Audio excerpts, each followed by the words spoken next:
Monsoon पूर्व कामे वेळेत पूर्ण व्हावीत तसेच महापालिका कार्यक्षेत्रात पावसाळ्यात नागरिकांना कोणतीही अडचण निर्माण होऊ नये यासाठी सर्व यंत्रणांनी सज्ज राहावे. नाले सफाई, गटार स्वच्छता, खड्डे बुजवणे, धोकादायक झाडांच्या फांद्यांची छाटणी तसेच स्ट्रीट लाईट दुरुस्ती, शहरातील सखल भाग तसेच पाणी साचणाऱ्या ठिकाणांवर विशेष लक्ष ठेवून आपत्कालीन परिस्थितीत तातडीनं उपाययोजना करता येतील यादृष्टीने नियोजन करण्याच्या सूचना आयुक्त सौरभ राव यांनी आज झालेल्या बैठकीत सर्व विभागांना दिल्या आहेत. नागरी संशोधन केंद्र येथे झालेल्या बैठकीस अतिरिक्त आयुक्त 1 संदीप माळवी, अतिरिक्त आयुक्त 2 प्रशांत रोडे, सर्व उपायुक्त व सहाय्यक आयुक्त तसेच विविध विभागांचे विभाग प्रमुख उपस्थित होते. नागरिकांच्या समस्या थेट समजून घेण्यासाठी आणि कामांमध्ये पारदर्शकता राहण्यासाठी नगरसेवकांचा सहभाग महत्वाचा आहे. त्यामुळे प्रत्येक विभागाने नालेसफाईचं नियोजन करताना स्थानिक लोकप्रतिनिधींशी समन्वय साधावा, असंही आयुक्त सौरभ राव यांनी नमूद केलंय. तसेच शहरातील रेल्वे कल्वर्टची सफाई नालेसफाई बरोबरच समांतर पद्धतीनं करण्यात यावी, असे निर्देश बैठकीत देण्यात आले.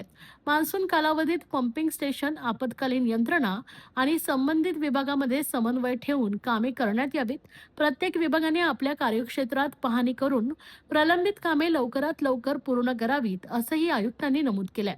मान्सून काळात कोणत्याही प्रकारची आपत्कालीन परिस्थिती उद्भवल्यास तत्काळ प्रतिसाद देण्यासाठी मनुष्यबळ आणि साधन सामग्री उपलब्ध होईल, या दृष्टीने नियोजन करावे. सर्व अधिकारी व कर्मचाऱ्यांनी सतर्क राहून नागरिकांना दिलासा मिळेल याची काळजी घ्यावी, असेही आयुक्त सौरभ राव यांनी स्पष्ट केलंय. आजपासून संपूर्ण घोडबंदर रस्ता हा फेरीवाला मुक्त करण्याचे निर्देश संबंधित उपायुक्त व सहाय्यक आयुक्तांना यावेळी देण्यात आले. माजीवडा, मानपडाव, वर्तकनगर या परिसरात रात्री उशिरापर्यंत अनधिकृतपणे व्यवसाय करणाऱ्या फेरीवाल्यांवर संपूर्ण मान्सून संपेपर्यंत दैनंदिन कारवाई सुरू राहिली पाहिजे, असंही आयुक्तांनी नमूद केलंय. घोडबंदर रोडवर रस्त्यांची कामे सुरू आहेत. याबाबत शहरातील रस्ते व खड्डे दुरुस्तीच्या कामांबाबत MMRDA, मेट्रो व इतर शासकीय संस्थांसोबत समन्वय साधून सुरू असलेली कामे 31 मे पर्यंत पूर्ण करण्याबाबत समन्वय साधावा. जर कामे अपूर्ण राहणार असतील तर कामे आटपून रस्त्यावरील बांधकाम साहित्य उचलून रस्ते नागरिकांसाठी सुरळीत करावेत. याबाबत सर्व यंत्रणांना संबंधितांनी सूचित करावे, असं आयुक्तांनी नमूद केलं. खड्ड्यांच्या तक्रारींवर तातडीनं कार्यवाही व्हावी, यासाठी प्रत्येक विभागात समन्वय अधिकारी नेमावा. नागरिकांकडून येणाऱ्या तक्रारींना जलद प्रतिसाद देऊन खड्डे बुजवण्याची कामे प्राधान्याने पूर्ण करावीत, असंही आयुक्तांनी स्पष्ट केलंय.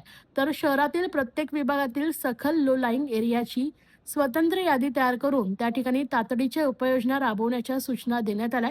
झाडांच्या फांद्या छाटणीनंतर अनेक ठिकाणी फांद्या व पानांचा कचरा रस्त्यावर पडून राहतो, त्यामुळे वाहतूक अडथळा निर्माण होतो. तसेच नाले व गटारेही तुंबण्याची शक्यता वाढते. प्रत्येक प्रभागात छाटणी झाल्यानंतर लगेचच कचरा उचलण्यासाठी स्वतंत्र पथके व वाहनांची व्यवस्था ठेवण्याच्या सूचनाही आयुक्तांनी केल्या आहेत. तर शहरातील स्ट्रीट पोल तसेच ज्या ठिकाणी उघड्या अवस्थेत असलेल्या केबलची तपासणी करावी.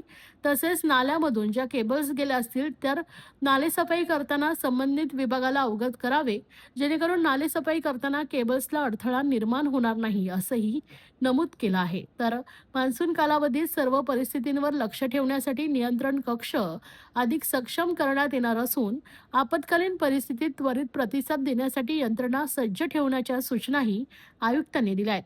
मान्सून काळात नागरिकांना कोणत्याही अडचणीचा सामना करावा लागू नये, यासाठी सर्व विभागांनी समन्वयानं काम करून वेळेत काम पूर्ण करावेत. मान्सून कालावधीत सर्व अधिकाऱ्यांनी आपले भ्रमणध्वनी सुरू ठेवावेत, असंही आयुक्त सौरभ राव यांनी स्पष्ट केलं आहे.